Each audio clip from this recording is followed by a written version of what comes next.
La entrevista, el análisis, la opinión y la polémica. Cara a cara. Con el periodista Marcos Arana.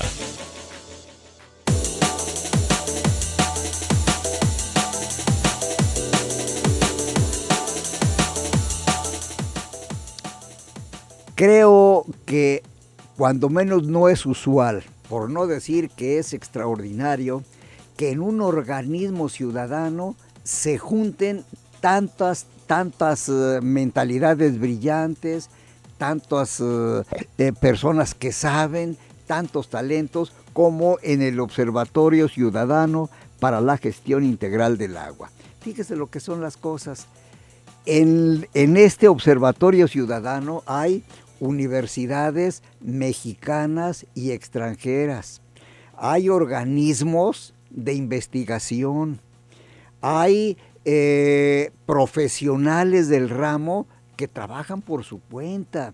En fin, hay una serie de criterios técnicos sobre el asunto del agua importantísimos, pero fíjese nomás que hay una tragedia en el asunto del Observatorio Ciudadano para la Gestión Integral del Agua. Fue creado por ley. Fue establecida clarísimamente la obligatoriedad de hacerle caso, es decir, de valorar sus opiniones y en caso de no estar de acuerdo con ellas, alguna autoridad, sustentar ese desacuerdo. Bueno, pero hay todavía más. Fue la iniciativa oficial la que convocó a estos, dije al principio, talentos para que opinaran. Pero sucede lo siguiente, no les hacen caso, por Dios. Ya van, mucho más de medio centenar de sugerencias, de opiniones, de comentarios, y el gobierno del estado como si nada, ya no digo el gobierno federal, pero por eso hoy, yo quiero decirle otro dato. En esta semana que está terminando, el Observatorio Ciudadano celebró su 24ª sesión ordinaria y hubo un detalle interesante.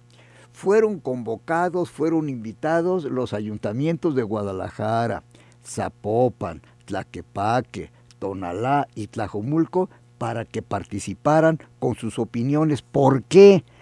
Pues porque el tema central de la sesión fue el análisis de la situación del agua, no solamente en el estado de Jalisco, sino particularmente en el área metropolitana de Guadalajara.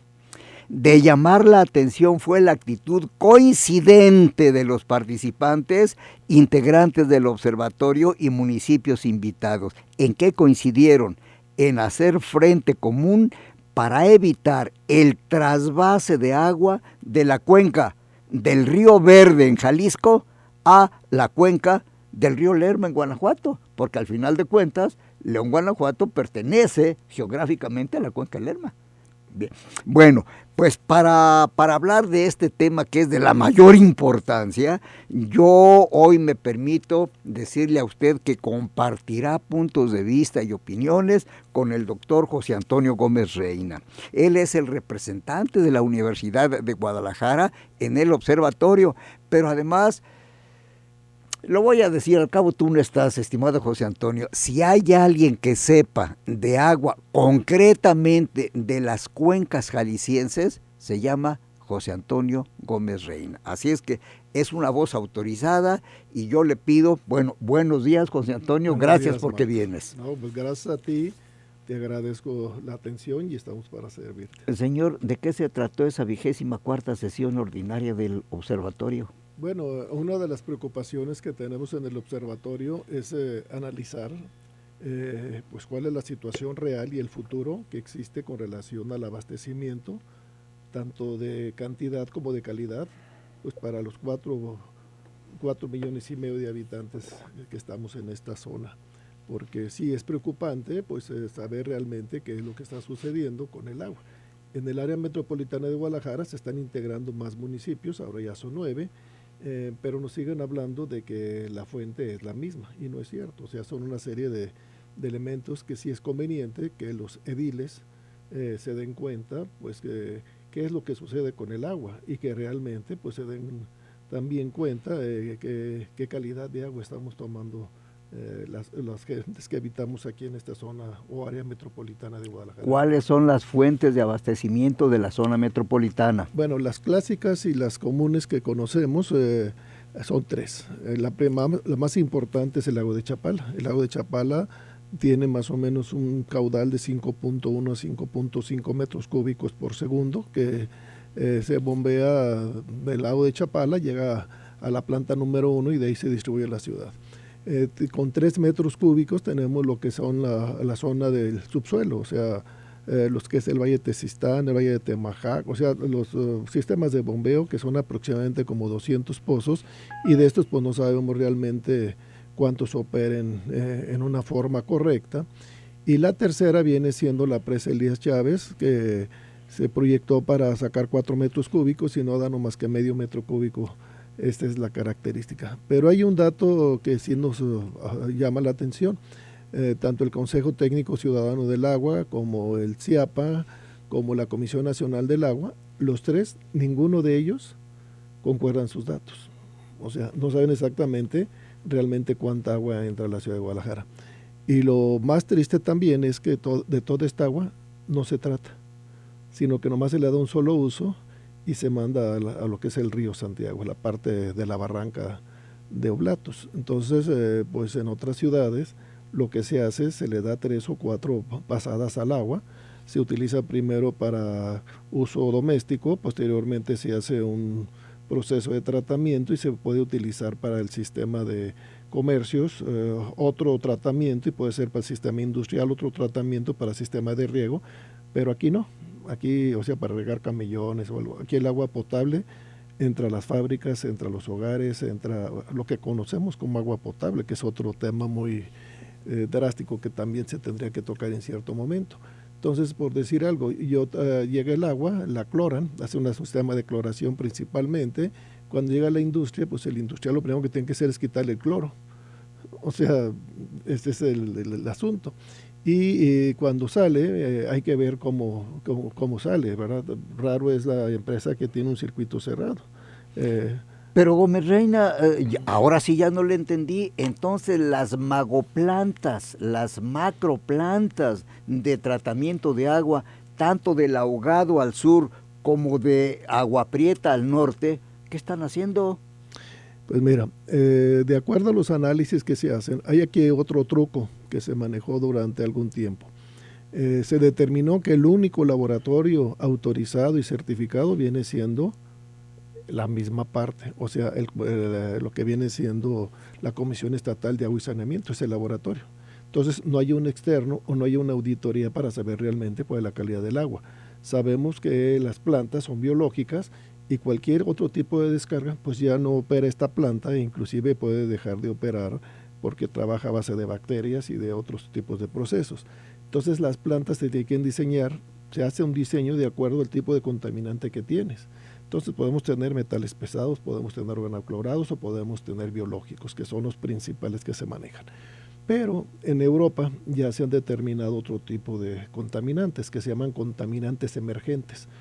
Aquí se les conoce también como persistentes. O sea, ¿qué vienen siendo estos contaminantes? Pues son contaminantes que hemos utilizado durante muchos años, que uno de ellos vienen siendo las hormonas. Todas las hormonas que se utilizan para tratamientos médicos, para problemas de ovulación en las mujeres o para problemas de otro tipo, pues siempre estas no son alteradas en los procesos de las plantas de tratamiento, por tal motivo ahí las tenemos. Igual vienen siendo los antibióticos, muchos de los antibióticos también tienen estas características. Entonces podemos hablar de una rama de la medicina que pues no son procesados ni limpiados por estas plantas. Otro grupo grande viene siendo los nanomateriales. Hay muchos elementos como vienen siendo los polímeros y otros elementos de estos en los cuales también pues no son procesados por las plantas. O sea, podemos hablar de una serie de lo que se llaman persistentes, y se hizo un muestreo que lo hizo la Universidad Autónoma de México en el río Santiago y encontraron más de 500 elementos persistentes ahí Y así está todo el país, o sea, tenemos una serie de elementos que tenemos que reorganizar nuestro sistema de, pues, de costumbres, y también pues recalibrar los procesos o los sistemas para cada planta de tratamiento. Pero entonces, José Antonio, yo te pregunto, ¿y qué vamos a hacer si ya conocemos el problema? Si hay elementos que no limpian las plantas de tratamiento, ¿qué? ¿Las vamos a seguir dejando que vayan hacia el mar, que contaminen nuestros mantos? En fin, haznos una reflexión sobre el particular después de una pausa. Pero yo también le voy a decir a usted lo siguiente: ¿quiere participar en este programa? Muy fácil. Marque usted los teléfonos 3122-4200, 3122-4266. Por Twitter, @Zona 3 Noticias, @Arana Cervantes. Y acuérdese de la línea directa por WhatsApp. El WhatsApp es 33 18 80 76 41. Está escuchando usted hoy al doctor José Antonio Gómez Reina, que es vocal, que es participante del Observatorio Ciudadano para la Gestión Integral del Agua. Es un perito sobre la materia, ya lo escuchó, pregúntele, coméntele, sugiérale. Pausa.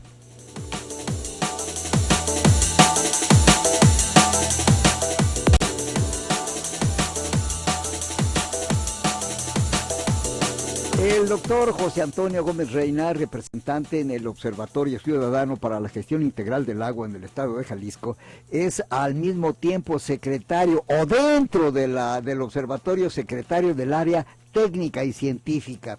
Por lo tanto, me dejó sumamente preocupado. No sé si usted comparta esta preocupación, pero cuando nos está diciendo que hay 500 elementos de los llamados persistentes en las aguas del río Santiago, y pregunta entonces, José Antonio, ¿y qué vamos a hacer con ellos? ¿Cómo se pueden eliminar? ¿Cómo se pueden quitar para que ya no se consuma esa agua? ¿O qué han hecho otros países? Bueno, mira, voy a ponerte un ejemplo. En Alemania hubo un problema en el lago Constanza, que es un lago que está entre Alemania, Suiza y Austria.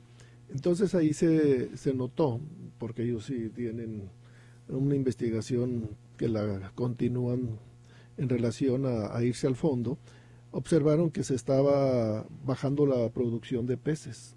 Entonces empezaron a hacer captura de peces y analizarlos, y observaron que había una hormona que evitaba que se reproducieran los peces. Y esta hormona era porque se estaba utilizando en la ribera. Las mujeres la utilizaban para no quedar embarazadas. Entonces a eso se llegó, de que la planta no la procesaba, esta hormona. Entonces era persistente en relación a esto. Entonces lo que se hizo fue una ley para evitar este tipo de hormona en toda la ribera. Modificaron la fórmula para que no afectaran los peces. Aquí en este país no. Aquí en este país vemos formulaciones médicas que ya están caducas, que ya no deben de utilizarse, y la gente las sigue utilizando. Aquí hay lo que se llama la receta del cliente: pídala como quiera, oiga, deme esto, y te venden lo que sea. Y lo mismo sucede cuando hablas tú de fertilizantes o elementos para fumigar o algún otro. Tú puedes ir y comprar los que quieras y utilizarlos indiscriminadamente. Otro punto es importante, es que la autoridad debe de alertar este tipo de situaciones y empezar a hacer unos estudios a fondo. Un ejemplo, en estos días que fue el presidente municipal de Guadalajara y la presidenta municipal de Tlaquepaque, y representantes de los demás municipios, pues ahí se hizo el comentario, hice una presentación muy corta de 3-4 minutos en donde cuál es la situación de las aguas con imágenes, y yo creo que se debe de hacerlo un monitoreo constante de qué es lo que está pasando. Esa es la responsabilidad del municipio, porque ya no es un problema de abastecimiento de agua, y es un problema de salud pública. Y entre estos elementos, pues creo que básico también es modificar la norma, la NOM, o sea, la norma oficial mexicana que habla sobre la calidad del agua, porque muchas veces los que están legislando pues no conocen del tema, Entonces las mismas empresas o los mismos industriales se ofrecen a ellos pagar la norma y entregar la norma. Entonces son normas muy laxas. Entonces si vemos la norma oficial mexicana con relación a lo que es aguas, y luego nos vamos a la EPA, que viene siendo la norma de Estados Unidos, o si nos vamos a la Comunidad Europea, o nos vamos a la de Asia, vamos a ver que las otras tres son muy restrictas y muy puntuales, y aquí es muy laxa.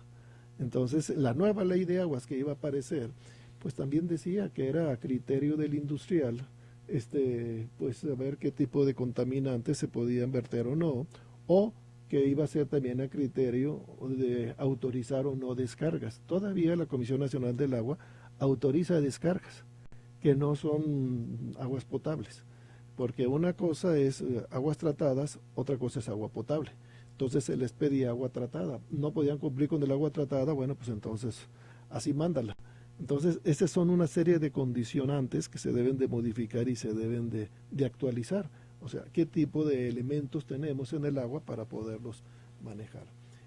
Y en sí, el problema básico del agua, si hablamos de un proceso global, yo inicié pues diciendo que hay que buscar la cantidad y calidad del agua. La cantidad es qué cantidad de agua requerimos cada uno de nosotros. Y el segundo, pues cómo la vamos a recibir, qué tipo de calidad tenemos. ¿Y cuánta necesitamos cada uno y cómo la vamos a desechar? Claro, o sea, vamos a poner el ejemplo. Tienes 4 tipos de usos. El primer uso viene siendo el urbano. Tiene ciertas características, es por habitante.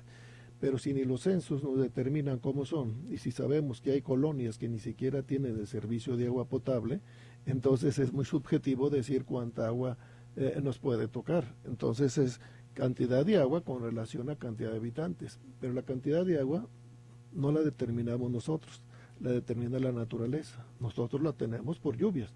Si hay un temporal bueno de lluvias, pues tenemos agua. Si es un temporal muy malo o un proceso de años de que hay sequía, pues automáticamente el agua se tiene que racionar o se tiene que distribuir con relación a esto. La ONU establece que más o menos tenemos un promedio entre 270 y 300 litros por habitante en todos sus usos. O sea, estoy hablando de bañarte, de preparar la comida, todos los elementos que pueden ser.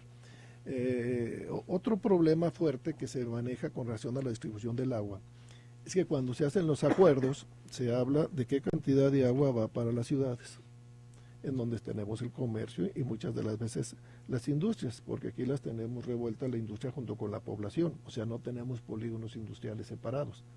Entonces dices, para Guadalajara tanto, pues ahí entra la industria, el comercio y los habitantes. Pero nunca se dice o nunca hay manejo de cuánta agua le toca al agro. O sea, cuánta agua se necesita para los procesos agropecuarios, como viene siendo la alimentación de la proteína, ya sea maíz, sorgo, cualquier tipo de legumbre, etcétera, o lo que viene siendo la proteína a base de huevo y de carne o de leche, que son elementos que también requieren de gran cantidad. En Europa se maneja lo que se llama el agua virtual. Se dice cuánta agua se requiere para poder producir un huevo, o sea, cuánta agua necesita. Una gallina necesita 265 mililitros de agua, porque tiene una temperatura de 41 grados centígrados la gallina.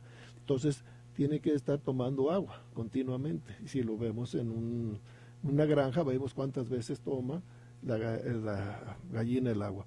Si hablamos de los Altos de Jalisco específicamente y sabemos que un productor está generando ahorita 5 millones de huevos al día, entonces, ¿cuántas gallinas son y qué cantidad de agua requiere para su proceso?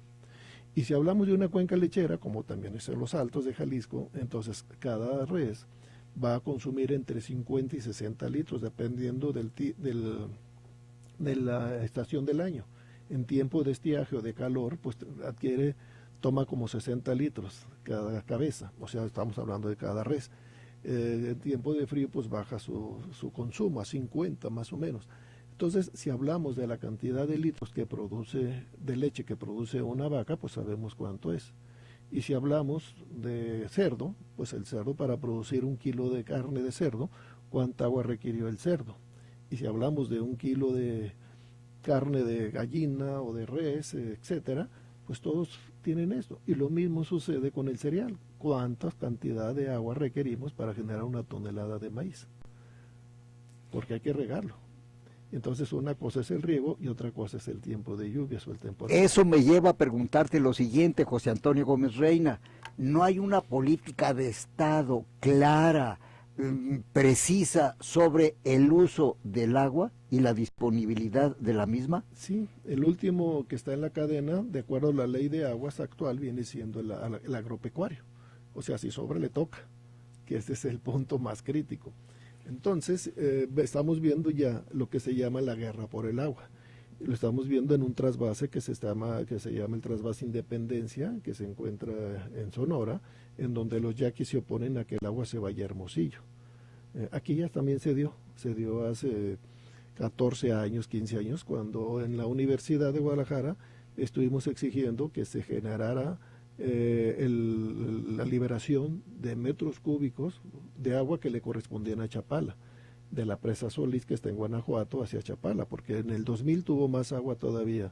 O sea, en el 2000 hubo más agua en la presa Solís que en el lago de Chapala. Ah, caramba. Entonces, cuando empezamos a hacer esa discusión, pues hubo una serie de manifestaciones en Guanajuato, los agricultores, que el agua la querían ellos para sus procesos. Y no para machetes, ¿verdad? Sí, hubo una serie de altercados orientados, porque aparecieron muchas mantas iguales, se repartieron de una camioneta que llegó, a todo el mundo le repartieron sus mantas, etcétera.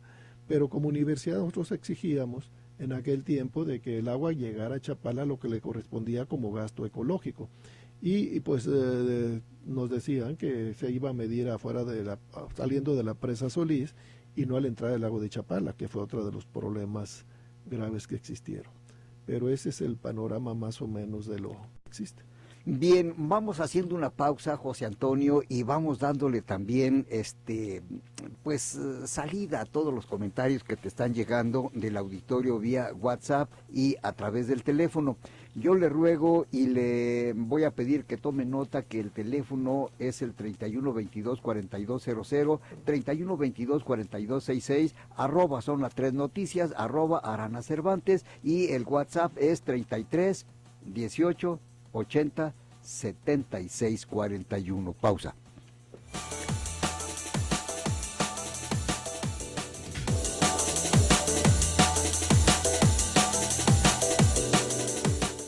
José Antonio Gómez Reina, Observatorio Ciudadano para la Gestión Integral del Agua. Por favor, te están pidiendo 2 cosas. Una, el presidente de la Federación de Organismos de la Sociedad Civil se interesa en apoyar el proyecto del observatorio. ¿Cómo puede contactar? ¿Cómo le puede hacer para sumarse al esfuerzo de ustedes? Bueno, este observatorio, como bien lo señalé hasta el principio, fue por un decreto del gobernador del estado de Jalisco y se integró, y hay una norma establecida y con relación a quiénes son los que lo integran. Somos 20 organismos, pero lo que estamos haciendo es cualquier persona que esté interesada en conocer el trabajo del observatorio y qué es lo que estamos haciendo, pues con gusto se pueden comunicar con nosotros. El observatorio, como es ciudadano, pues no tenemos domicilio porque no tenemos presupuesto, no tenemos para hojas, para lápiz, para nada, pero todas las instituciones pues ponen una parte del trabajo. Le voy a dar mi teléfono, es el 333 10 74 386, 333 10 74 386. Y ahí pues nos podemos contactar y lo podemos invitar para que conozca en las sesiones qué es lo que estamos realizando y qué es lo que estamos haciendo y en qué podríamos apoyarnos. 3 cosas te están pidiendo. 1, que hables del zapotillo. 2, que hables del zapotillo. Y 3, que hables del zapotillo. Entonces hablamos primero del zapotillo. Bueno, pues el zapotillo es una presa que se origina por algunos intereses pues muy raros, que consiste en hacer una presa que está pues en los altos de Jalisco, y esta presa pues su interés particular es llevar agua del estado de Jalisco, o sea de la cuenca del Río Verde, mandarla a lo que viene siendo la cuenca del Río Turbio o lo que viene siendo la ciudad de León, Guanajuato. Este es una de las aberraciones más importantes que se han desarrollado en los últimos años, el hacer trasvase de una cuenca a otra. O sea, ya se ha visto a nivel internacional, pasó en el Ebro, en España, en varios ríos, y se vio que era una de las peores aberraciones. ¿Por qué? Por lo siguiente, porque hay un impacto tanto en la higrometría, o sea, la cantidad de humedad que debe tener el suelo y lo que es el caudal ecológico y el desarrollo agroindustrial que existe en la zona. Voy a poner el caso del Zapotillo en una forma muy específica. Nosotros ya hemos hecho estudios durante muchos años con relación a la cantidad de lluvia que tiene esta zona. Y esta zona tiene un déficit con relación a la cantidad de agua que requiere. Si analizamos los análisis previos, pues nos damos cuenta que esta zona se ha incrementado en población y por tal motivo en demanda, tanto la población como las actividades agropecuarias. Representa más o menos el 13% del Producto Interno Bruto del país esta zona, y principalmente en huevo, en carne, en cerdo, o sea, todos estos tipos de material, de elementos proteicos que requiere el país. Y los estudios que se hicieron, pues no los hicimos hace poco. Empezaron en la década de 1940, 45, y los culminaron como en 1951, la nueva compañía Chapala, que era una empresa que estaba con sede en Nueva York y que fue la que generó la energía eléctrica para lo que viene siendo Guadalajara y algunas otras zonas. Y utilizó la cuenca del río Santiago, empezando con Puente Grande y luego El Salto, y luego estaba Colimilla, intermedias y juntas. Entonces estas eran unas hidroeléctricas, pero en 1985 se les quitan los caudales y dejan de generar. Ellos hicieron el estudio y se llamó el proyecto La Zurda, que era lo que era toda la parte alta del Río Verde para poderla aprovechar. Cuando se hacen estos análisis y estudios, pues se ve que se podía hacer una presa, pero de 60 metros, no más allá, porque no daban los caudales. Posteriormente se volvieron a hacer estos estudios y los hicieron cuando estaba José Luis Macías, según recuerdo, y también llegamos a lo mismo, que eran 60 metros, cuando mucho, una presa. Más sin embargo, esta presa se concesiona, primero se iba a hacer en otra parte, pero se opusieron y la cambiaron ahí. Entonces, que porque ahí no había oposición. Se nos vendió, o sea, se nos echó una cortina de humo diciendo pues que eran 60 viejitos que vivían en Temacapulín y que no por ello se iba a hacer, pero no, el impacto es sobre los ganaderos, sobre la industria, sobre todo este proceso. Más sin embargo, cuando se empieza a desarrollar el proyecto, pues todos los datos que ellos manejan pues son datos que no concuerdan. Entonces, como universidad que hemos estado trabajando durante años, vimos que estos datos pues no eran correctos. Entonces hicimos nuestras observaciones, hicimos nuestras recomendaciones como observatorio, y después de 1 año y medio no nos los han contestado, o ha sido fehaciente, ni tanto el gobierno federal ni como el gobierno estatal. Entonces, los acuíferos están todos abatidos. Quiere decir que ya no, o sea, ya tienen problemas de contaminación de minerales por el abatimiento y están en zona crítica. La lluvia, pues no llueve igual que llovía antes, ha ido disminuyendo. E hicimos una modelación sobre el calentamiento global. Entonces, el calentamiento global hicimos una proyección sobre los altos. Y observamos que esta zona semidesértica se va a convertir en desértica en los próximos 30 años, en donde va a haber un incremento de 4.5 grados centígrados en esta zona.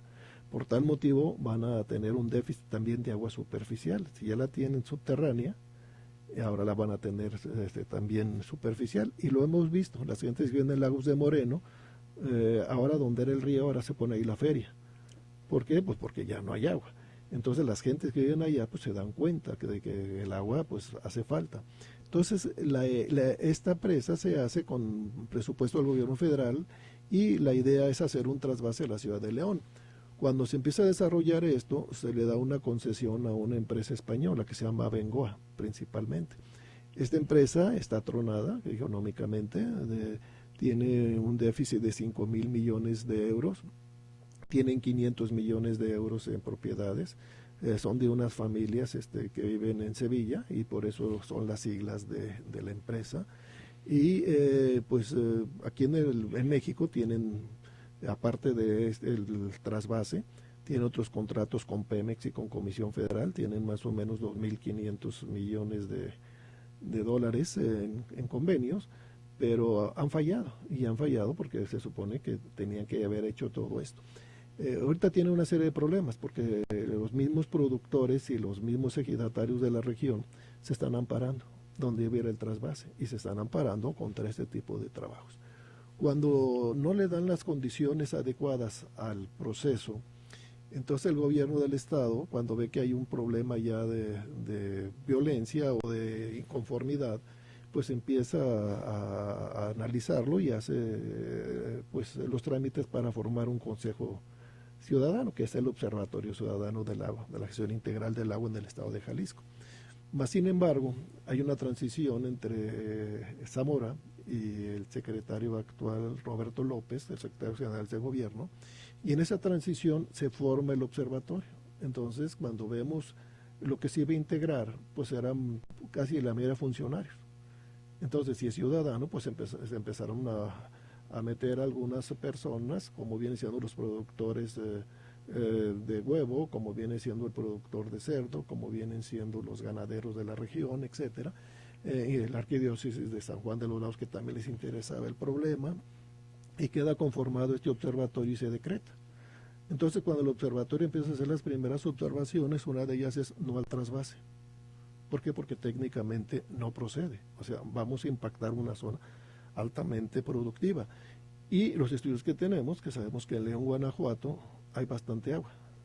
Tienen inundaciones y tienen 3 valles importantes, que es León, que es Irapuato, y, o sea, tres valles. Pero a ver, todo muy bien, doctor Gómez Reina, pero da la casualidad que ese observatorio ciudadano del que estás hablando, sucede que no le, ¿cómo te quiero decir? No le infunde confianza al gobierno del estado desde el momento en que crea un fondo de 60 millones de dólares para contratar técnicos de la ONU que vengan a hacer los estudios que ustedes están haciendo. Bueno, ahí hay otra aberración, ¿verdad? Porque hay dos elementos que hay que analizar.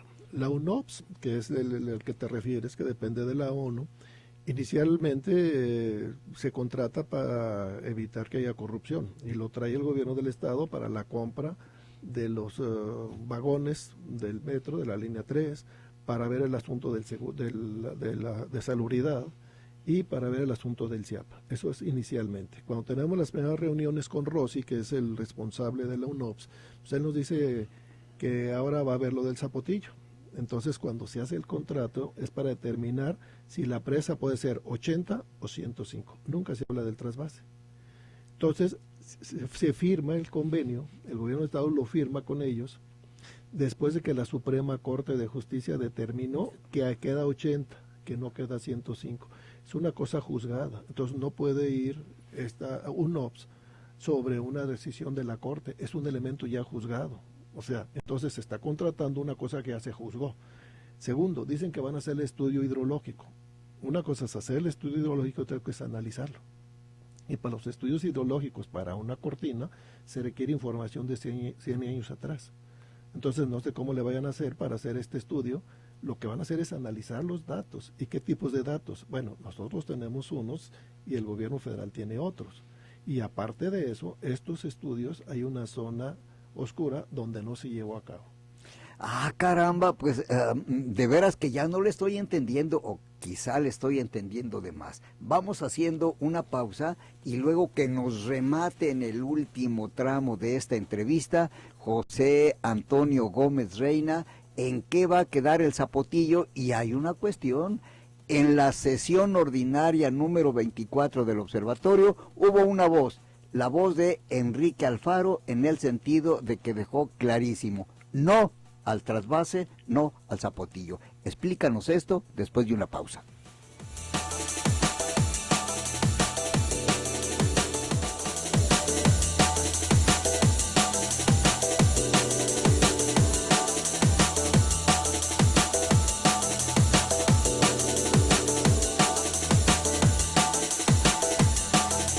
José Antonio, bueno, hay muchos comentarios, pero hay algunos que creo yo que debes comentar. Uno es, debes hacer algún análisis. Fíjate, está manejando el señor Guzmán lo siguiente. Dice, a ver, ya no le entiendo yo la cuestión de los costos del agua y de la calidad del agua. Quienes realmente pagamos el agua en cualquiera de sus manifestaciones somos las gentes de a pie, los de cada casa. La cuota que se cobra es risible, pero yo les pongo un ejemplo. Compramos el agua en garrafón a 29 pesos el garrafón. Dicen que es purificada, pero la tenemos que hervir. Entonces, por favor, explícanos bien lo que es el mecanismo de fijar el precio del agua que consumimos en cada casa. Bueno, de acuerdo a la ley, el responsable de todo el agua superficial, subterránea, viene siendo la Comisión Nacional del Agua. Esta da concesiones en lo que se llama bloques, y estos pueden ser para el CIAPA, puede ser para un particular. Un particular puede tener un pozo de agua, y este pozo, pues ahí hace su sistema de filtración y demás.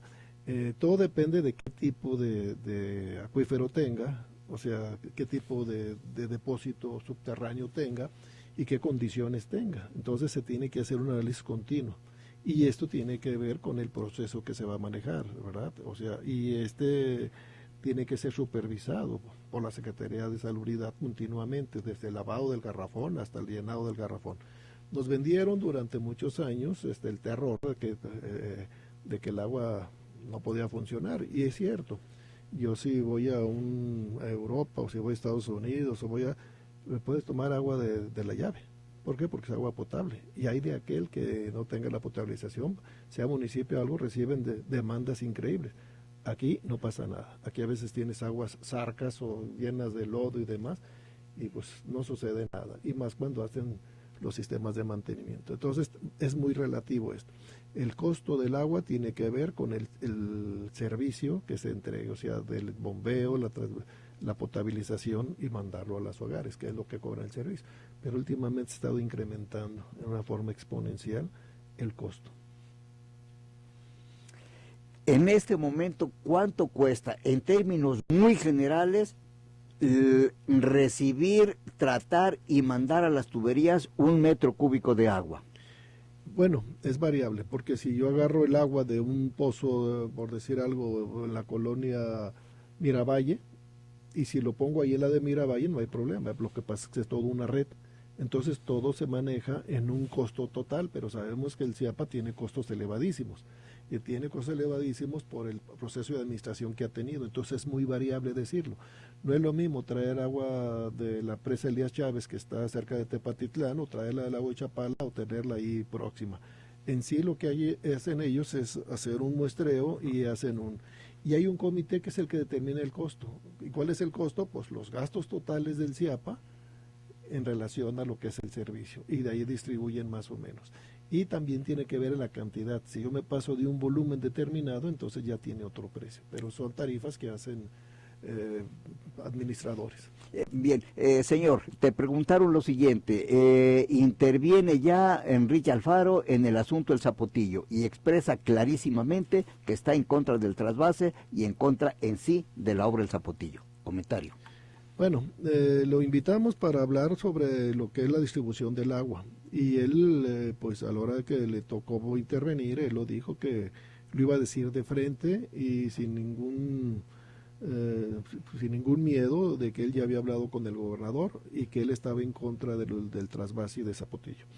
¿Por qué? Que porque él tenía información. Y sí, nosotros hemos estado generando una serie de recomendaciones, y estas recomendaciones pues se las entregamos a las personas que estén interesadas, y tengo entendido que gente de su equipo pues se interesó y se le dieron las recomendaciones, como se les han dado a miles de gentes, porque son abiertas y son públicas. Entonces él, al empezar a analizar, pues se dio cuenta de que sí hay una problemática ahí en Los Altos, y tengo entendido que también se ha reunido con algunos productores de Los Altos de Jalisco, y le han externado por la preocupación que se tiene, porque inclusive algunas acciones de la Comisión Nacional del Agua fue empezar a clausurar pozos para que pueda llegar el agua a la presa. Pero en este caso, el futuro, de acuerdo con tu criterio técnico y los conocimientos que tienes a través de los estudios que ha hecho el observatorio, ¿cuál es futuro de el Zapotillo? Bueno, el Zapotillo inicialmente se hizo un tubo de 5.1 metros cúbicos para mandar a León, o sea, más de 5 metros cúbicos por segundo, y su concesión era de 3, pero se hizo de 5 la tubería. El otro punto es que de ahí se habla de que se les va a dar a los municipios. Cuando vieron que hubo una inconformidad de todos los municipios de los Altos, se dijo que se iba a mandar a 14 municipios, pero no se ha dicho quién va a pagar los acueductos, quién va a pagar el bombeo, porque voy a poner un ejemplo muy sencillo, Lagos de Moreno, por ahí pasa el río, y luego se va a 100 kilómetros, y luego de 100 kilómetros hay que regresarlo y bombearlo 400 metros de altura más 100 kilómetros de longitud. Entonces sabrán cuál es el costo de eso. Entonces, ¿cuánto va a ser el costo? Porque el que llegue el concesionario pues va a tener que tener una utilidad para pagarlo. Para Guadalajara se hablaba que se iba a mandar agua. Yo ya no sé de dónde, porque si se van a mandar para León, se va a mandar para los Altos, entonces para Guadalajara no hay ni siquiera en el decreto una gota de agua para Guadalajara. Pero se hablaba de un acueducto de 26,000 millones de pesos, pero que no se apuren. El gobierno no tiene, pero hay un concesionario que sí lo puede hacer. Entonces, pues ahí estamos hablando ya de dos elementos, desde el punto de vista técnico de cantidad de agua y desde el punto de vista de negocio.